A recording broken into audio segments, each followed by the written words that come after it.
یہ ماہ ذوالحج کے دن ہیں اور یہ اولاد کے لیے خصوصی قبولیت کے دن ہیں۔ یہ دعا آج پڑھیں اور اس دعا میں میری اولاد کی جگہ پر اپنے بچوں کا نام لے۔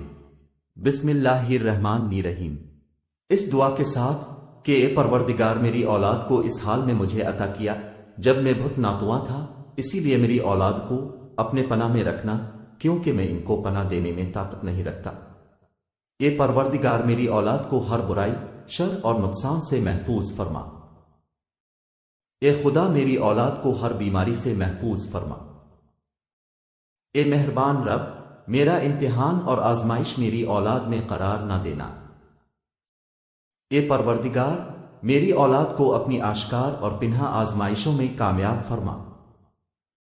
اے رب کریم میری اولاد کو اپنے صالحین میں سے قرار دے اور میری اولاد کو دین و عبادت و اخلاق میں بہترین لوگوں میں سے اور زندگی میں سعادت مندوں میں سے مقرر فرما۔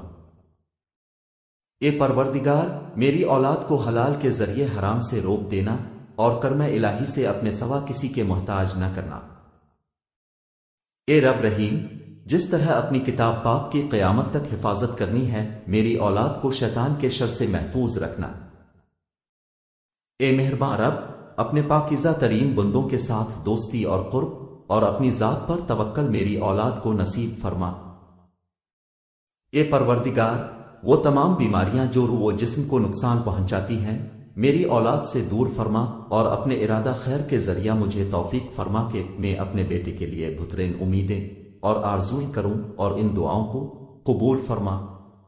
اے پروردگار مجھ تک میری اولاد کا احسان اور نیکی میری اپنی زندگی میں مجھے نصیب فرما اور ان کی دعاؤں کے ذریعے مجھے موت کے بعد خوشی اور سکون عطا فرما۔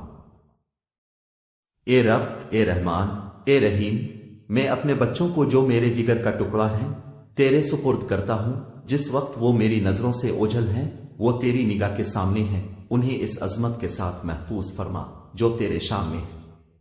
آج وہ دن ہے کہ جس میں والدین کی دعا اولاد کے حق میں قبول ہوتی ہے۔ اے پروردگار وہ جو میری زبان سے نہیں نکلا لیکن تیری حکمت و علم سے پوشیدہ نہیں ہے وہ عطا فرما۔ آمین یا رب العالمین۔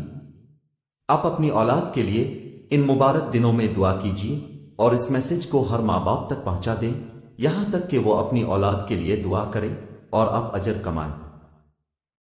آپ روزانہ اپنی اولاد کے لیے دعا کیجیے، دیر مت کیجیے کہ یہ برکت والے ایام گزر جائیں۔